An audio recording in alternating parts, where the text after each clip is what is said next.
Hello and welcome to the 5 Percenters. I'm your host Nathan Alibaba. I'm joined as ever by my co-host Daniela Genus. Hello. Every week we review an inspiring book that we're reading that advances us towards our goal of becoming a 5 Percenter. This week Daniela and I are reviewing Crush It, Gary Vaynerchuk's book. Do you have a hobby you wish you could indulge in all day? An obsession that keeps you up all night? Well, Gary Vaynerchuk argues that now is the best time to take that passion and make it a living, doing what you love to do. Crush It shows you how to use the power of the internet to turn your interests into a real business. Gary spent years building his family wine business into a national industry leader. Then using the tactics that he shares in this book, he's transformed his life by building his personal brand online. Quite an inspirational book, quite short, easy to read. Daniela, what were your thoughts on the book? I thought it was a good book. Yeah. I didn't necessarily believe in everything that he was saying, but I most definitely found it useful. Okay. And quite motivational, actually. Okay. Well, just for a disclaimer, it was written in 2009. Yes. So a lot of things have changed in the internet in the intervening years. But could you just, for our audience, what is Gary Vaynerchuk's story? What's his background? Well, his family were immigrants from somewhere in Europe, I forgot. And Albania? yeah, or Bulgaria. Bulgaria? I think Bulgaria. He moved to America. His father worked his way up in retail and eventually managed to own his own retail store. And well, it was specifically alcoholic. Off license, like an off license. Yeah, that's probably the better terminology. An alcoholic store. A store for alcoholics. Yeah. And he worked within the store. However, he displayed entrepreneurial traits from quite a young boy. Yeah. And whilst working in the store, he started to look at the internet and the power of the internet and how he could use his passion for wine. Well, whilst working in the store, he realised how to monetize, I guess, his passion for wine by speaking to the people that would come into the store and upsell it. Then he also realised that he could do something very similar but using the internet, and that would help create his personal brand, which would then lead more people to the store because they want to see him or speak to him and get his advice. And now he's rich. And now he's rich. Sounds pretty easy. But it took him a very long time to do it, and he worked very hard. Yeah. And his dad's business that he inherited was, at the time, I think, was turning over like 4 million or something like that. No, it went from 1 million to 1 million to like 10 million I'm sure it was like 4 years. But then when did he start doing Gary V TV, where he was actually doing the wine videos? Because that was the thing that actually propelled it and took it nationwide, right? And from then he has, he turned it into a £50 million turnover business. And from there, he's now set up his own agency. He's got YouTube videos online where he talks about entrepreneurship and inspiring people to kind of follow their passion and follow the same kind of model that he has. And he has this vision to buy the New York Knicks. He's been saying that for years. I'm sure that he's going to do it because he's been declaring it to the universe emphatically for years. So I'm sure he's going to be doing it. But he's one of those people that you kind of either love or hate. He's like a Marmite person, right?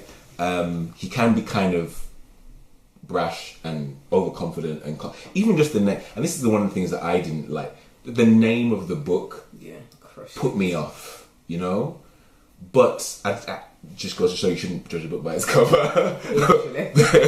Because it was actually pretty good, it was right? a good book. Okay, tell me why. It's very much about, I don't know, I didn't actually realise, and if you follow our videos you'll know this, I didn't realise that Gary V it was actually Gary V. I thought it was somebody else. So when Who did you think it was? I forgot somebody completely different. Patrick Bet-David. Yeah. Valuetainment TV. Yeah. But that's because I remember you kept saying to me something about Gary Vaynerchuk, but then you started sending me all the videos of this other guy. Oh, this other guy. So and he doesn't really ever say his name in the videos. And I don't, because I usually watch them like one after the other, on YouTube, and it just plays the next one. I've never checked who it is. I just assume this is... Oh, you just watch it and say, okay, this is Gary V. But it's not him. It's not. So I didn't. So when I actually realised that, which was just before we started reading the book, I didn't really have any conceptions of who it was. Right. And I still haven't watched any of his videos. Okay. I think I've just watched one interview. But in my ears, in my head, he just seems like, yeah, let's do it. We can do this. You can be rich. Just get out there, do it, crush it. And that's the impression that I get from reading the book. That's kind of him. That's kind of him. He's kind of he's no bullshit. Like, he doesn't talk. Am I allowed to? Like, I swear. Anyway, it's alright. He doesn't mince his words, right? So what he says, he feels. And in his if you see any of his videos on Gary Vee TV, he's very forthright, and that's one of the things. Yeah, he says it. It's about keep it real, right? If that's who you are, then that's who you are, right? And he says he appreciates that people might find him annoying, yeah, and cocky and overly confident, but that's just who he is. That's who he is. Okay, well, let's get into the meat of the book then. So the book's divided into, I would say, sort of two halves, really: crap and pretty good. Because the first half I didn't like, to be honest. I didn't like it, but anyway, it's so he talks about passion, building your personal brand, create great content, keeping it real, the best marketing strategy ever, which is basically the purpose of the book. Like, if you're going to buy this book, buy it for like 8 pages. In my opinion, 8 pages between like pages 103 and 5 pages, 103 to 107. That's the weight of the book for me. And then the 6th one is monetization. So let's go through each one in a bit more detail. So the first one, passion. So he wants you to quit your job, right? He wants you to, if you're fed up and if you don't like your job, and if it's not doing anything for you, then just quit. And that seems pretty straightforward. What do you think about that? It's just not practical, is it? It's not practical. And how many people are just going to... But to be fair, it's something that I say. If you don't know what you're doing, don't do it. Yeah. But I don't think that you should just quit. Find something else to do and go and do that. He says on page 45, if you don't plan ahead and decide where you want to go, you're in big trouble. My feeling is that no matter how much you like your job, you should aim to leave it and grow your own brand and business, or partner with someone else to do so. Because so long as you're working for someone else, you'll never be living entirely your true self and your passion, which I agree. But I don't necessarily agree with that, because no? I know people that work in jobs that they are passionate about, and I also know people that they wouldn't be able to run their own business or do their own thing because they're just not that way inclined. And I'm a very big believer that not everybody is supposed to be an entrepreneur. You don't think so? No. You don't think? And I believe that people can learn entrepreneurial traits. That's different. But I think some people just don't want to. Some people don't want to. Some people are quite happy having True. a boss. When they finish work, they can go home. They don't have to do anything. Yeah. But I guess he's specifically talking to those people that feel as though they could do more. They have a passion outside of work. They don't really find their work fulfilling, and they want to do something else. And he's telling those people, quit, because your job isn't doing anything for you. Mm-hmm. But that, I think, is quite dangerous, to quit and chase your passion. And he says you can monetize your passion with anything. Like, anything can be monetized. He talks about stamp collecting and stickers and stuff like that. And it's like, I mean, who are we to say? Because this guy's earned £100 million. Like, he's a millionaire. But at the same time, I think that's quite dangerous advice to tell someone, because I think we have the benefit of like reading other books before this. But if this is your first book that you've read about entrepreneurship, you get hyped, which is what happened to me in the past. And I've made a lot of mistakes, right? So you read something, you get really hyped and enthusiastic about it, and you're like, yeah, this is the model. So you quit your job, you throw everything away, and you chase this thing. And it's not necessarily the best thing to do, right? It's quite dangerous, I think. Yeah, I agree. And also, he talks about building your personal brand and how the internet can help so much and all of that stuff, and that's what you should be doing. But you don't need to quit your job to make YouTube videos. You just don't. That's true. So why do I need to quit my job? So I'll make YouTube videos. Then in the eventuality that I choose to quit my job, then I already have a personal brand. But I don't think you need to do one before you do the other. Right. So do you think every passion can be monetized? I don't know. Maybe. I guess if you have... I don't know. I guess if you have the personality to, or the ideas to, and there's an audience for it, I guess there's an audience for everything. There's an audience, and that's what he's saying with the internet, right? Like, I guess it's about finding where it's about finding them. I think he says, like, if there are 100,000 people of your total audience online somewhere, if you can just monetize like a small percentage of them, like 1 or 2%, then you have a business. But at the same time, he talks about stickers, and I'm just finding it hard to get my head around this. So he says, some people say, oh, there's no way I can make 100 grand talking about stickers.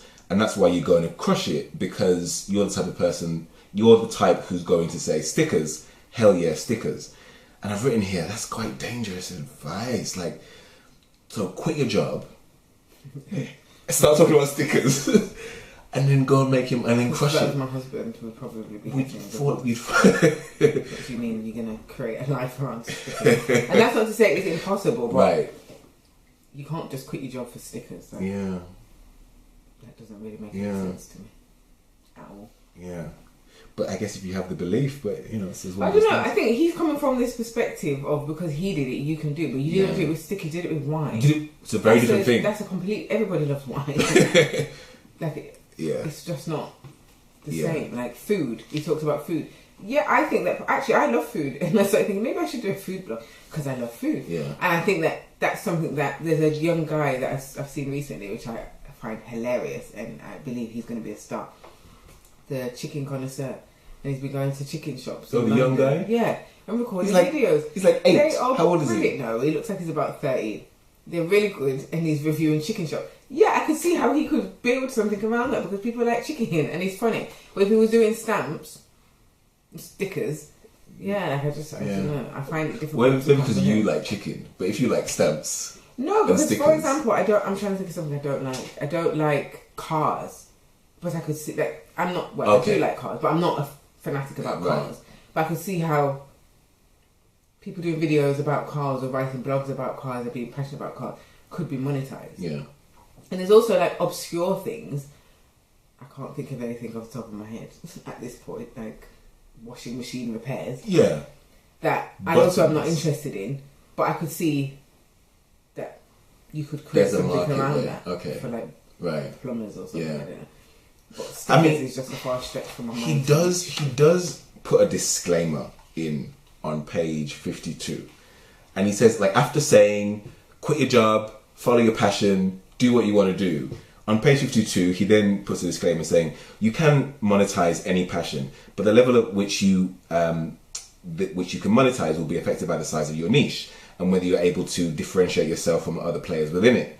There are a lot of pockets out there today. However, that can sustain a nice £40,000 to £55,000 a year business. So he's kind of saying, yes, you can, but you have to make sure the size of the audience is there. Yeah, but that means you can't monetize any passion, because what if I'm passionate about something I don't know, cleaning bathrooms? Yeah. Well, he says, but he's kind of putting a framework around it. He's like saying, yes, you can monetize anything within this framework. As long as there's an audience there, then yeah, you can do it. But it's kind of, he's spent 52 pages saying, yes. You can monetize anything. And then he's like, actually, make sure that there's an audience first, which makes a lot of sense. So he talks about building your personal brand online. What does he actually mean by that? Can you describe that? I guess it's about being recognised as that person that specialises in this, the person that is a key person of influence within that sector and that field. And in doing that, then you are then able to leverage your passion through your personal brand. Yeah. I agree with him 100% on that. I think that if you're trying to advance in a specific area, it's very important that you do create a personal brand so people... If somebody is looking for a specialist in X, Y, or Z, it's you that they think of and they'll come to you. And if you're then trying to monetize your passion, if you don't have a personal brand who's interested in what you've got to say about stamps, because you're not the stamp specialist. I don't know that you're even interested in stamps. True.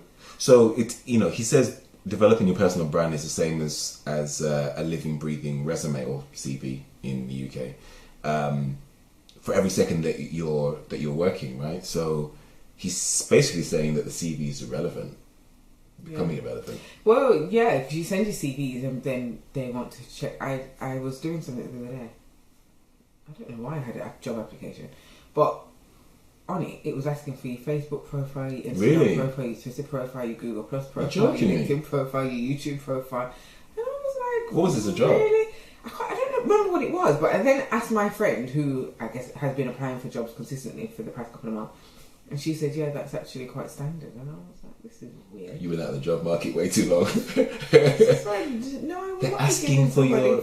Really? I would not be given any of that information. Not the only thing you get is a LinkedIn. But even if you don't give it, they'll go I have your name. Yeah. So I'll just search it anyway. And that's a footprint. My private stuff. Huh? That's why I keep, I don't have an open Instagram, I don't have an open Facebook. Okay. For that reason, it's really business. Yeah.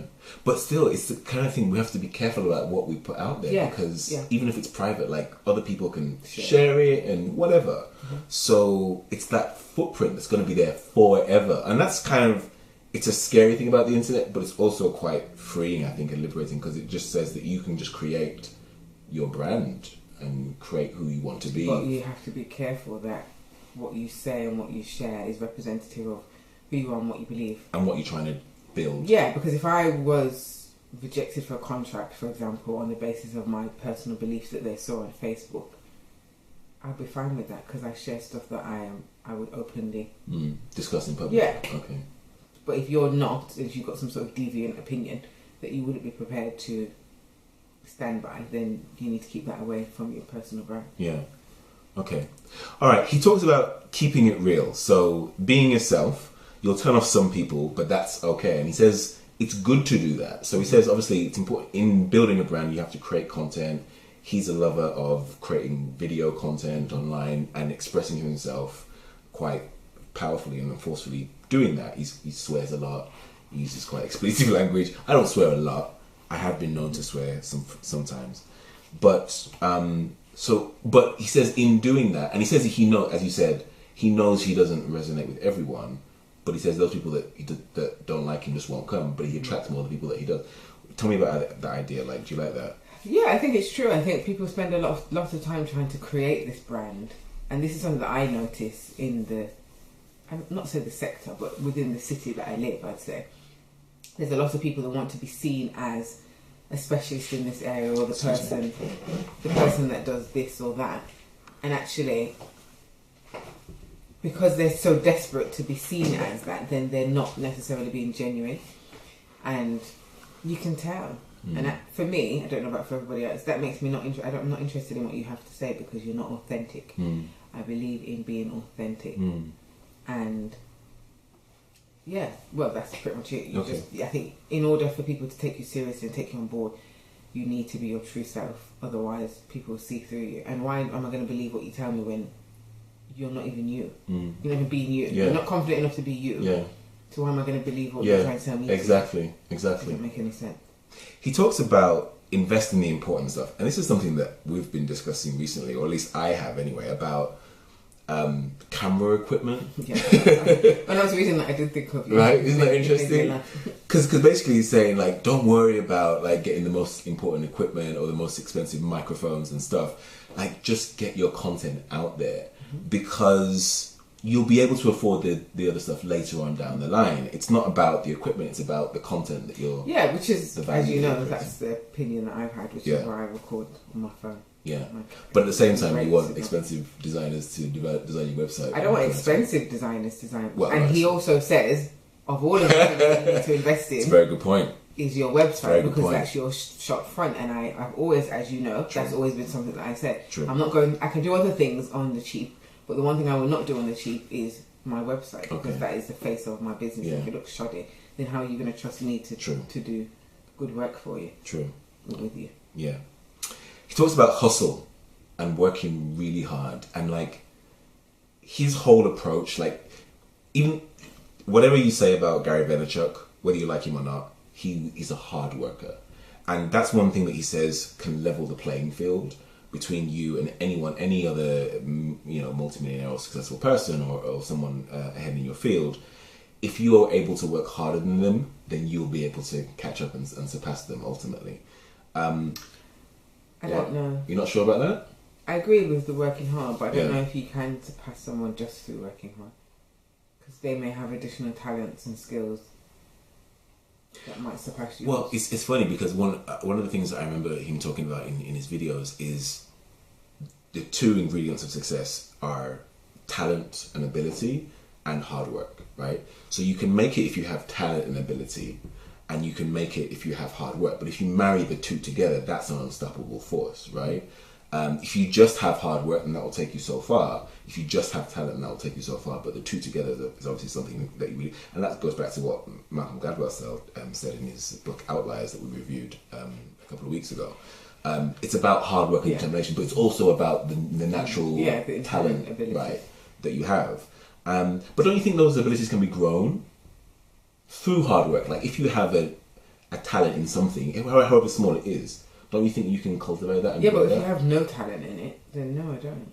Like, I think there's some things that you can, but I think there's other things that if I've got it, you don't. Yeah. Like I'm never going to be a math genius. Yeah. You're never going to be an NBA champion. It doesn't matter how hard we work at it, it's just not going to happen. Because if it was, we'd probably know. Do you know what I mean? We would have found something. Right. And I'm not terrible at maths, and I'm sure you're not terrible at basketball. But I'm terrible at basketball. Oh, okay, that's probably a good example. But yeah, if you don't display some, if you say so, if you don't demonstrate some skill in the area, you can work as hard as you want, but it's not really going to amount to much. Yeah. But the interesting thing that he says is about, like, if you are going to follow your passion and do this thing where you're creating stickers and selling them, right? Whatever it is your passion is, he says that if you thought your old boss was bad, if you want to go into business for yourself, your new boss has to be a slave driver, right? Talking about yourself. So you have to work yourself like to the bone. And I think that's one thing that like a lot of people don't get about being self-employed. I think that a lot of people outside the self-employed area don't get it either. So people always say to me, "Oh my gosh, you're so busy. Don't you just want a break?" No, I'll break when it's done. Yeah. And people don't get that. But do you want to break? If it's something you want to do, if it's something that's your passion, as he says in the book, you don't want to have a break. You don't feel as though you need to have a break. Oh, you do. Okay. No, but maybe not like a permanent break. Okay. No, because physically I'm tired. Really and truly, everybody is a human being. There's only so far you can push yourself before it becomes a problem. Right. Health-wise. Right.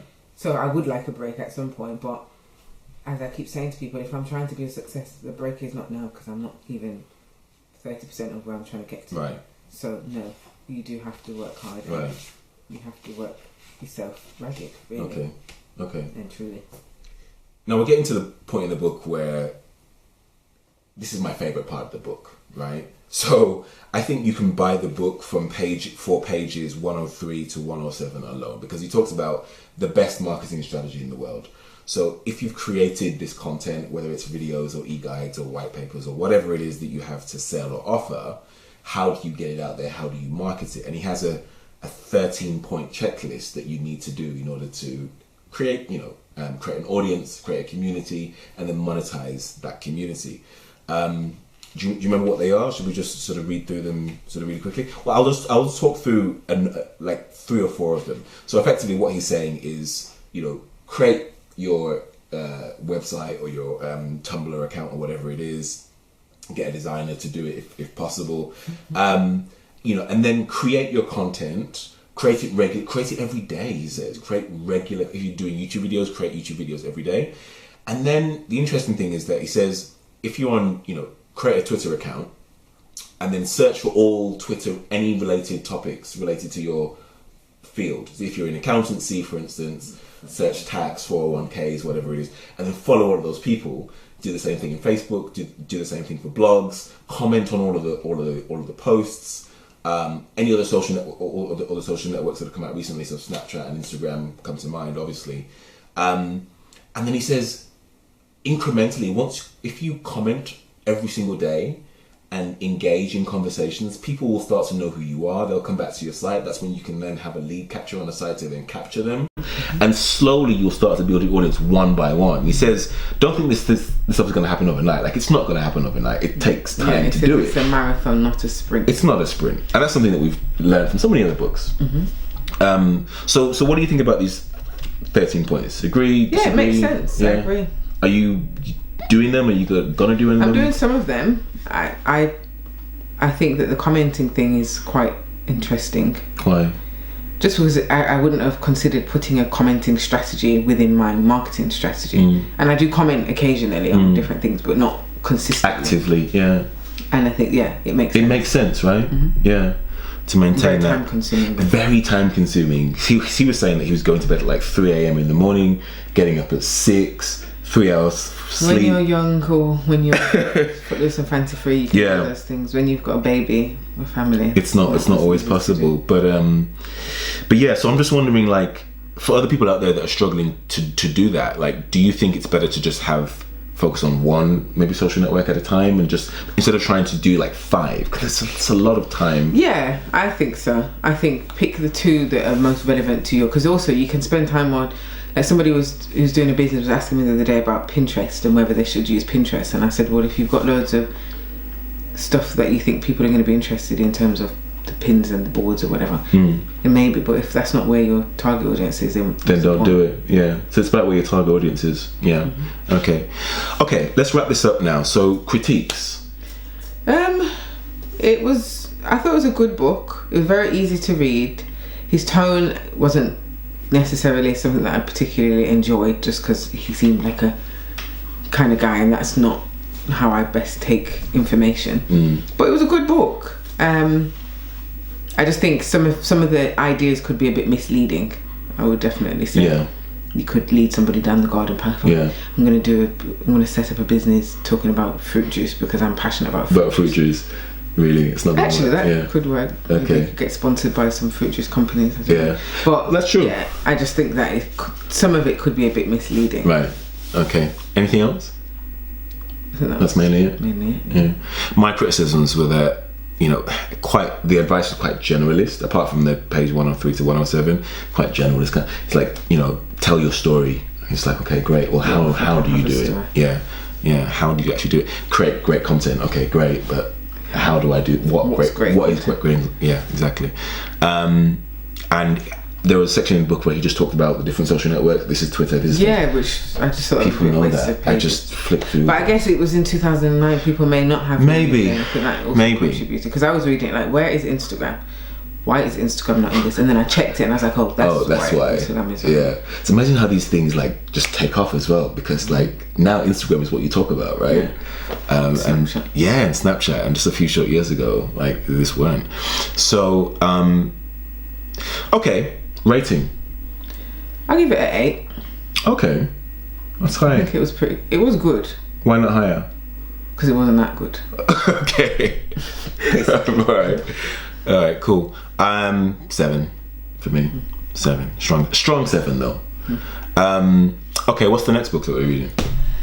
15 Essential Marketing Masterclasses for Your Small Business.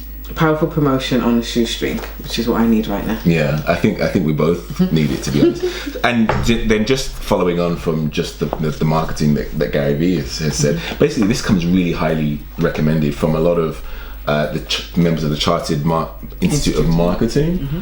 So lots of great reviews on Amazon. So it's by Dee Blick, which is a funny name. I have no idea who that is. I just think it's a funny name. Okay.